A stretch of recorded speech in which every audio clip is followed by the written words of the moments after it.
Hi, it's me again with Corel Tips and Tricks, and I did a video on this M the other day, and somebody said, why don't you just trace it? It's mostly straight lines. I kind of agree, but I kind of don't agree.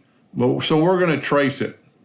And, the thing about this, if you draw some lines and like this, and then you can draw like, this line to here, but your hand, you really have to watch out what you're doing. And, that part maybe has a little bit of, but you can go from node to node. But see, I'm a little bit off right there. Now you could always go correct it because those things are joined together. And if we set our nudge factor pretty low, it is, take our shape tool and grab that one node with our shape tool, we can nudge it over ever so slightly.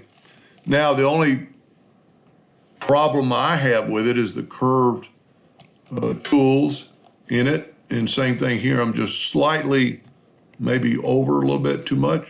So grab that node and I'm just nudging it with my shape tool.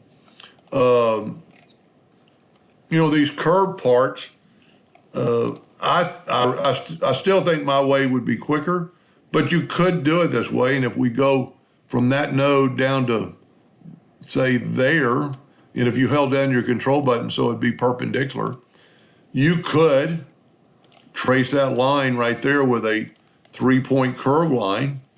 Let's get the 3-point curve out. And so you got a little bit of a notch right there, but we could go right there. And this is one of those cases that you would want to do half the item at one time. So now let's fill in this 2-point line from there to there. And what I'm saying by I'm only going to do half the M. So let's get that node right there. Now see, for some reason, those didn't connect, but I can move it over just ever so slightly.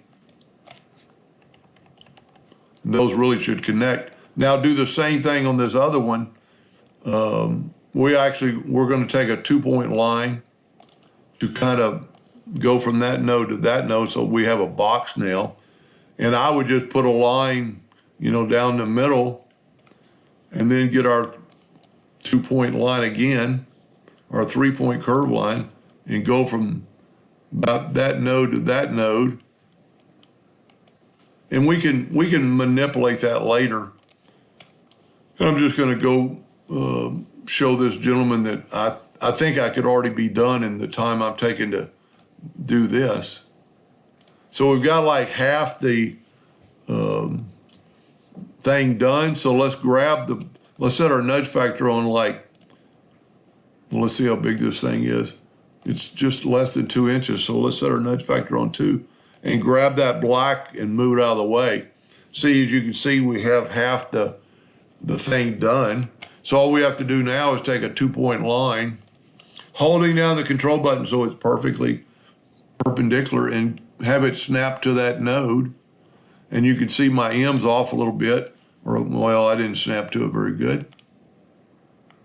There we go. And we're pretty good. And then just take your virtual segment delete key and delete everything on this side of the line.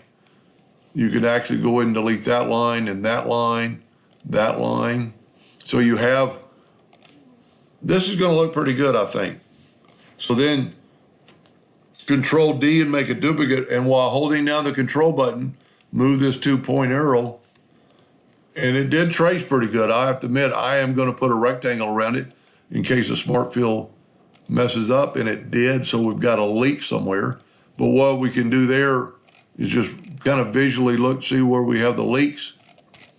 But one thing we can do instead of looking all day for a bunch of leaks, let me get rid of my rectangle for just a second. Let's select the whole thing and then grab the shape tool and then select all the nodes, go up to Windows, Dockers, Join Curves, and hit apply. Now it won't leak, but I'm still going to put a rectangle. I've been down that road too many times. And there you go. And it is pretty symmetrical. So he does have a point. Instead of manipulating all the nodes, because this way all your lines are going to be even with each other. I think it'll look better in the black, kind of show off. But anyway, I thank that viewer for suggesting and thank you for watching.